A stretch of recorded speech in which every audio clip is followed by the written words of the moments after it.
అయితే కొంతమందికి ఏమో నయం చనిపోవడం కావాలి, కొంతమందికి ఏమో నయం దగ్గర ఉన్న ఆస్తులు కావాలి.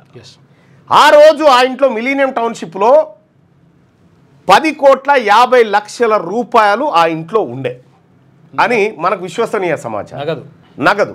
ఆ 10,50,00,000 రూపాయలను లెక్క పెట్టడానికి షాద్నగర్ చుట్టూ ఉన్నటువంటి బ్యాంకుల దగ్గర పోయి మిషన్లు తెచ్చారు. మిషన్లు తెచ్చి మొత్తం లెక్క పెట్టారు. మొత్తం డబ్బంతా లెక్కబెట్టి 3 లక్షలు దొరికినాయని పేపర్ మీద పెట్టారు. నయంకి సంబంధించినటువంటి డైరీలో నయంని ఎవరెవరు కలిసిరు, ఎక్కడెక్కడ కలిసిరు, ఏం కథ అనేది కంప్లీట్గా పిక్చర్ ఉంది. ఆ డైరీలు తెలంగాణలో అప్పటి ప్రభుత్వ పెద్దల దగ్గర ఉన్నట్టుగా తెలుస్తూ ఉంది. ఆ డైరీలో ఉన్నటువంటి పేర్ల ఆధారంగా మీరు బాగా అబ్జర్వ్ చేయండి. ఇది 2016లో నయం ఎన్కౌంటర్ జరిగిండు. 2016లో నయం ఎన్కౌంటర్లో ఆ డైరీలు దొరికిన తర్వాత నల్గొండ జిల్లా నుంచి లేకపోతే ఇతర మహబూబ్ నగర్ ఈ ప్రాంతాల నుంచి టీఆర్ఎస్ పార్టీలోకి వలసలు పెరిగినాయి. మీరు చూడండి, ఎందుకంటే ఇలా పేరన్లు ఉంది. వస్తావా సస్తావా అంటే చాలామంది పార్టీ మారిరు. అందులో చాలా పెద్ద తలకాయలు ఉన్నాయి.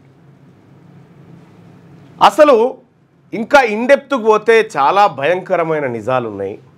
సో నేను చేసినటువంటి రీసెర్చ్లో విత్ డేట్లు నేను ఆ జడ్జిమెంట్ కాపీ కూడా చదివిన.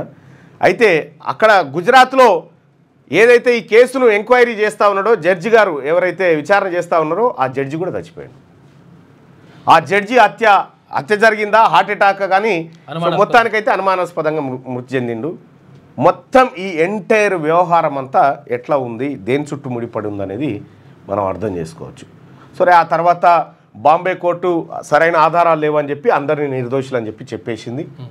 నిర్దోషులు అందరూ అయ్యారు కానీ చచ్చిపోయింది ఎట్లా అనేది మళ్ళీ మిస్టరీయే. సో ఆ బాంబే కోర్టే, ఇది స్పెషల్ సిబిఐ కోర్టే ఇందులో నరేంద్ర మోడీ పాత్ర లేదు, ఆ తర్వాత అమిత్ షా పాత్ర లేదని చెప్పి ఎట్లాంటి ఆధారాలు లభించలేదు. ఎక్కడన్నా సాక్షి దొరికితేనేమో ఏమైనా బలపడు, ఏ సాక్షి దొరకలే.